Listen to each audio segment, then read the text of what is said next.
People always ask me why I stopped investigating the paranormal. Why I packed up my equipment, closed my website, and moved 3 states away from Kansas. They want to know what could possibly make someone who'd spent 15 years documenting supernatural phenomena suddenly abandon everything and refuse to even discuss the subject. The answer is simple: the Sallie House. I should have known better. Every serious investigator has heard the stories about 508 North 2nd Street in Atchison, Kansas. The scratches that appeared on Tony Pickman's body. The objects that moved on their own. The malevolent presence that seemed to feed on negative energy. But I was arrogant. I thought I was different. I thought my years of experience, my scientific approach, my expensive equipment would protect me. I was wrong. It started in October of 2019. I'd been running my paranormal investigation company, Spectral Evidence, for over a decade. We were well known in the community, featured on several television shows, consulted by other investigators, and booked solid for months in advance. When the email came through our website, I almost dismissed it as another hoax. My name is Rebecca Morrison, it read. I'm the current owner of the Sallie House in Atchison, Kansas. I know you probably get a lot of requests, but I'm desperate. Things have been escalating, and I need someone with your reputation to document what's happening here. I can pay whatever you charge. Please help me. The Sallie House. Even typing those words now, 2 years later, makes my hands shake slightly. But back then, I felt a thrill of excitement. This was the holy grail of paranormal investigation, a location so notorious that most investigators wouldn't even attempt a full investigation. I called Rebecca that same day. Her voice was strained, exhausted. She told me she'd inherited the house from her great-aunt 6 months earlier and had been trying to renovate it into a bed and breakfast. The problems started almost immediately. At first, it was just cold spots, she said. And the smell, this awful, sweet smell like rotting flowers. But then things started moving. Cabinet doors slamming shut. Pictures falling off walls. And the scratches. Scratches? I asked, though I already knew what she meant. 3 parallel lines. They appear on the walls, on furniture, sometimes on. She paused. Sometimes on people. I should have hung up. Should have recommended she contact a local priest or sell the house immediately. Instead, I found myself saying, I'll be there next week. The drive to Atchison took 8 hours. I made the trip alone. My usual team had suddenly found excuses not to come. Sarah, my longtime partner and EVP specialist, claimed she had a family emergency. Mike, our tech specialist, said he had food poisoning. Tom, our medium, simply said, I won't go there, Marcus. Some places are better left alone. I should have listened to them. The house sits on a quiet residential street, unremarkable except for the feeling of wrongness that hits you the moment you see it. It's a simple 2-story structure, white with green trim, built in the 1860s. But there's something about the way the shadows fall across the front porch, something about the way the windows seem to watch you, that makes your skin crawl. Rebecca met me at the front door. She was a woman in her 40s, but looked older, her hair prematurely gray, dark circles under her eyes, a nervous twitch in her left hand. She'd lost weight since the inheritance, she told me. Wasn't sleeping well. Thank you for coming, she said, leading me inside. I know this place has a reputation, but I need to know what I'm dealing with. The contractors won't come back. The neighbors avoid the house. I can't even get a pizza delivered here anymore. The interior was a mix of period furniture and modern renovations. Rebecca had been in the middle of updating the kitchen when the activity intensified. Half-stripped wallpaper hung in curling strips, and several cabinet doors were missing entirely. That's where most of the activity happens, she said, pointing to the kitchen. The cabinet doors slam shut on their own. Sometimes they slam so hard they break off the hinges. And upstairs. She shuddered. That's where the scratches appear. I set up my equipment methodically. EMF detectors, digital thermometers, night vision cameras, audio recorders. The familiar ritual of preparation should have been calming, but something felt different this time. The house seemed to be watching me work, waiting. Tell me about Sallie, I said as I positioned a camera in the living room. Rebecca's expression darkened. From what I've researched, she was a young girl who died in this house in the 1890s. The story goes that she was brought here when a local doctor was using the house as his practice. She had appendicitis, but the doctor started operating before the anesthesia took effect. She died in agony, and supposedly she's been here ever since. But that's not the only spirit, is it? She shook her head. No. There's something else. Something angry. The previous owners, the Pickmans, they said it was an inhuman presence. Not human, never human. It feeds on fear and pain. As the sun set, I began my investigation. The first few hours were quiet, too quiet. In most haunted locations, you get at least some ambient paranormal activity. EMF spikes, temperature fluctuations, unexplained sounds. But the Sallie House was completely still, as if it were holding its breath. At 11:17 p.m., everything changed. I was in the kitchen, conducting an EVP session, when the temperature dropped 20 degrees in less than a minute. My breath came out in visible puffs, and frost began forming on the windows. The EMF detector started screaming. "Is someone here with me?" I asked the empty room. The response came not through my audio equipment, but through the cabinet doors. They began slamming shut, one after another, in a rhythmic pattern. Slam. Slam. Slam. The sound was deafening in the small space, and I could feel the vibrations through the floor. Then, as suddenly as it started, it stopped. In the silence that followed, I heard something that made my blood freeze, the sound of a child crying. It was coming from upstairs, a thin, pitiful wailing that seemed to echo through the walls themselves. I grabbed my camera and headed for the stairs. Each step creaked loudly under my weight, and I could swear I heard footsteps above me, pacing back and forth. The crying continued, growing louder as I climbed. The second-floor hallway was ice-cold. My flashlight beam seemed dimmer here, as if the darkness was actively fighting against the light. There were 3 doors, 2 bedrooms and a bathroom. The crying was coming from the room at the end of the hall. I pushed open the door slowly. The room was empty except for some old furniture covered in sheets. But the crying was louder here, coming from everywhere and nowhere at once. I raised my camera and began filming. That's when I saw her. She appeared gradually, like a photograph developing in slow motion. A young girl, maybe 8 years old, wearing a simple white dress. Her hair was long and dark, and her face was pale as porcelain. She was sitting on the floor in the corner of the room, knees drawn up to her chest, crying silently. "Sallie?" I whispered. She looked up at me with eyes that held centuries of pain and confusion. When she opened her mouth to speak, no sound came out, but I could read her lips, "Help me." I took a step toward her, and she vanished. But I wasn't alone. The temperature in the room plummeted even further, and the oppressive feeling of being watched intensified. My EMF detector went haywire, the needle swinging wildly across the scale. The crying stopped abruptly, replaced by something far worse, laughter. It was a man's laugh, deep and cruel, echoing from the walls themselves.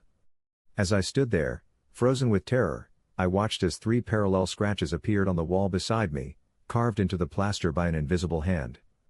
The scratches were deep, deliberate, and they glowed with a faint, sickly light. I ran. I'm not proud of it, but I ran from that room, down the stairs, and out of the house. I didn't stop running until I reached my car, where I sat shaking for 10 minutes before I could even start the engine. Rebecca found me there. She'd been staying at a motel in town, afraid to sleep in her own house. "You saw something," she said. It wasn't a question. I nodded, still too shaken to speak. "The girl?" "Yes. And something else. Something angry." She sighed deeply. "It's getting worse. The activity, I mean. It's like the house is waking up, becoming more aware. More aggressive. I should have left then. Should have packed up my equipment and driven home. But I was a professional, and I'd been hired to do a job. More than that, I couldn't stop thinking about Sallie's face, the pain in her eyes, the way she'd mouthed 'help me.' I'm going back in," I said. "Are you insane?" Rebecca stared at me. "You just ran out of there like something was chasing you." "Because something was. But that little girl is trapped in there with it. If there's a chance I can help her, I have to try. The second night was worse. I entered the house at midnight, this time carrying a bag of additional equipment, blessed salt, holy water, and a crucifix my grandmother had given me. I'd never needed such things before, but the Sallie House wasn't like other investigations. The activity started immediately. As soon as I crossed the threshold, every door in the house slammed shut simultaneously. The sound was like a gunshot, and I felt the house shudder around me. But this time, I was ready. I began in the living room, setting up a controlled EVP session. The responses came quickly and clearly. Get out. Not welcome here. She's mine. The voice was male, gravelly, and filled with malevolence. But underneath it, I could hear something else, Sallie's voice, whispering so faintly I had to strain to hear it. He won't let me go. Trapped. So cold. Who won't let you go? I asked. The response came not through my equipment, but through the house itself. The lights flickered, and I heard heavy footsteps upstairs.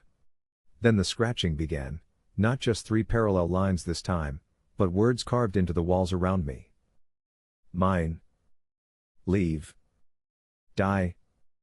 The temperature dropped so rapidly that ice began forming on the windows. My breath came out in thick clouds, and I could feel the cold seeping through my clothes and into my bones. But I pressed on. I had to. Sallie, I want to help you, I said aloud. Can you tell me what happened here? The response was immediate and terrifying.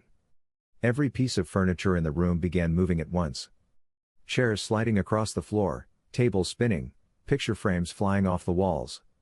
The sound was deafening, and I had to duck to avoid being struck by flying objects. Then, as suddenly as it began, everything stopped. In the silence that followed, I heard Sallie's voice, clear as day. He hurt me. He still hurts me. Who hurt you? The doctor. He's still here. He won't let me leave. I felt a presence behind me and turned around slowly. Standing in the doorway was a man in a black Victorian suit. He was tall and thin, with hollow eyes and a cruel smile. His hands were stained with something dark. She belongs to me, he said, his voice like breaking glass. They all do. All? I managed to ask. The children. The ones who died here.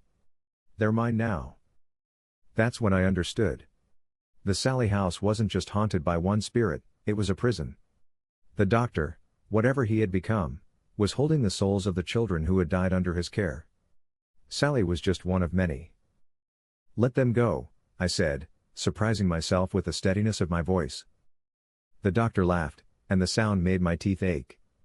Make me. What happened next defies rational explanation. The house itself seemed to come alive, the walls breathing, the floor shifting under my feet. I could hear children crying all around me, not just Sallie, but others. How many children had died in this house? How many were still trapped here? I pulled out the crucifix and held it up. The doctor's expression changed, his smile faltering. You think that can stop me? He snarled. I am beyond your God's reach.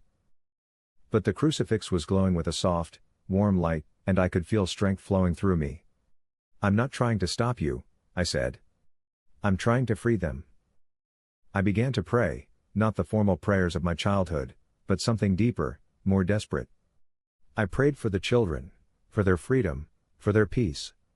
And as I prayed, I felt them gathering around me. Sallie appeared first, then others. A boy of maybe 6, a girl with pigtails, children of various ages, all wearing period clothing, all bearing the marks of the doctor's care. They formed a circle around me, their faces hopeful for the first time in over a century. The doctor's rage was palpable. The house shook violently, windows exploding inward, doors slamming so hard they splintered. But the children stood firm, and I continued to pray. You cannot take them. The doctor screamed. They are mine. I made them. I own them. No, I said, my voice now filled with a power I didn't understand. You tortured them. You killed them. But their souls were never yours to take. The light from the crucifix grew brighter, and I could see the doctor beginning to fade. As he did, his true form was revealed, not a man, but something twisted and demonic, something that had been feeding on the pain and fear of children for over a century. "This isn't over," he hissed as he dissolved into shadow. "There are others. There will always be others." And then he was gone. The children turned to me, their faces radiant with joy and gratitude. One by one, they began to fade, moving on to whatever comes next. Sallie was the last to go. "Thank you," she whispered, her voice like wind chimes. "Thank you for setting us free." The house fell silent. I stood there for a long time, waiting for the oppressive feeling to return, for the scratches to appear on the walls, for the doctor to come back. But there was nothing. Just silence and, for the first time since I'd entered the house, warmth. I thought it was over.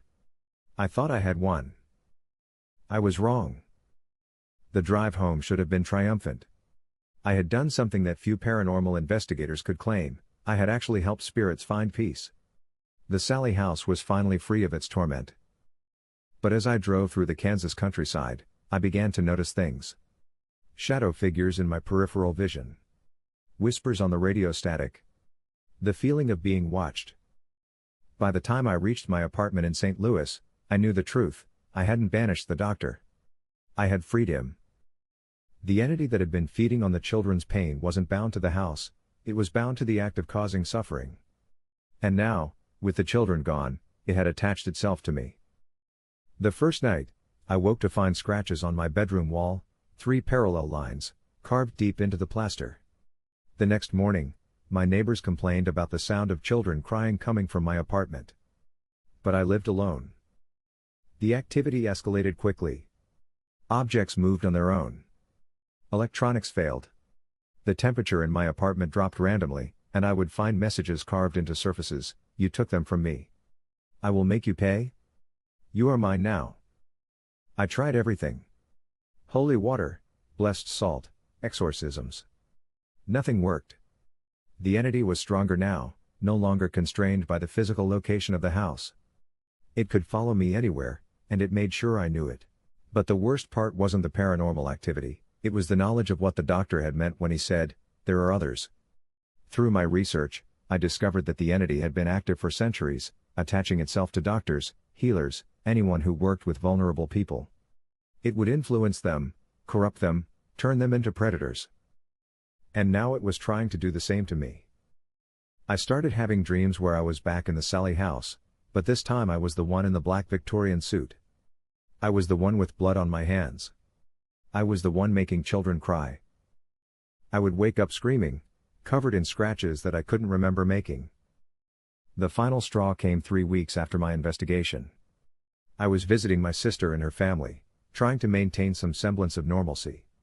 My 8-year-old niece, Emma, was playing in the living room when I noticed her behavior change.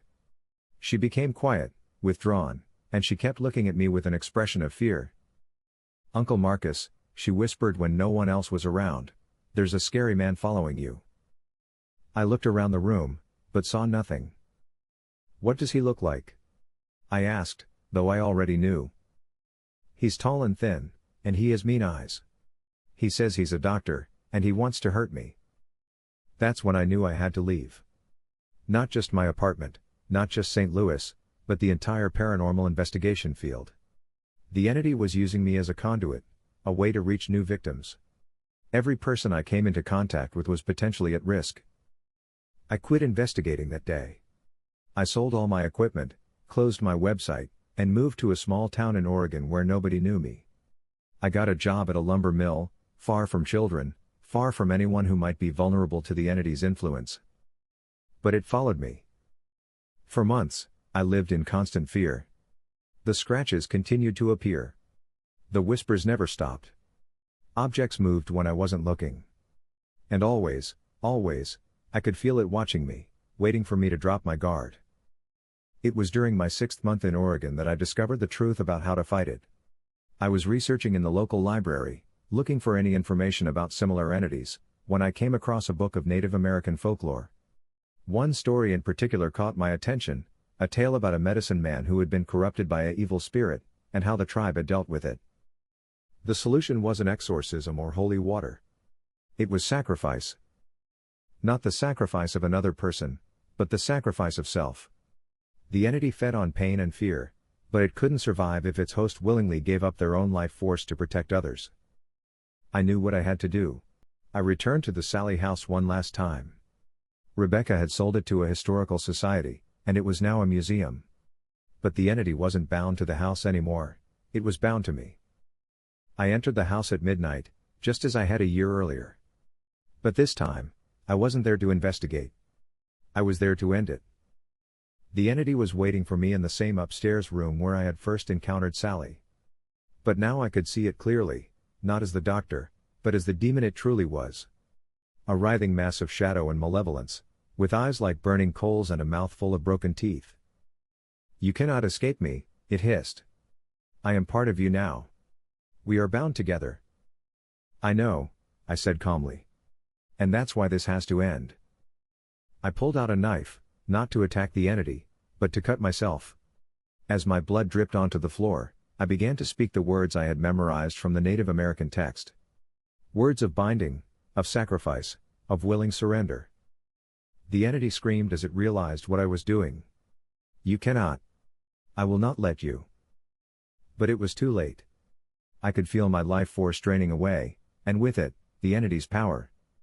It was bound to me, and if I died, it would be trapped in the moment of my death, unable to move on to another host. As my vision began to fade, I saw them, all the children who had died in this house, and countless others who had suffered at the hands of the entity throughout the centuries. They were free now, truly free, and they were smiling. Sallie was there too, looking exactly as she had when I first saw her. But now her eyes held no pain, only gratitude. "Thank you," she whispered. "Thank you for keeping your promise." The last thing I remember was the feeling of peace washing over me, and the knowledge that no more children would suffer because of what I had unleashed. The preceding account was found among the papers of Marcus Chen, who was discovered dead in the Sallie House on November 15, 2020. The coroner ruled his death a suicide, though the circumstances remain mysterious. The house has been closed to the public since then, and no paranormal activity has been reported. Rebecca Morrison has confirmed the accuracy of the events described in Chen's account, though she wishes to remain anonymous beyond this statement. The Sallie House Historical Society has decided to permanently seal the building. This account is being published at the request of Chen's family, who believe people should know the truth about what happened. They ask that readers respect their privacy and not attempt to contact them for further information. The Sallie House remains empty. Local authorities have confirmed that it will never be open to the public again. If you are experiencing paranormal activity in your home, please contact local religious authorities or mental health professionals. Do not attempt to investigate on your own. Hey everyone, thanks so much for listening. If you enjoyed the video, please hit that like and subscribe button, and then share with your friends. Your support helps us grow and create even more awesome content. We appreciate you being part of the journey. Here are a couple more videos for you to check out.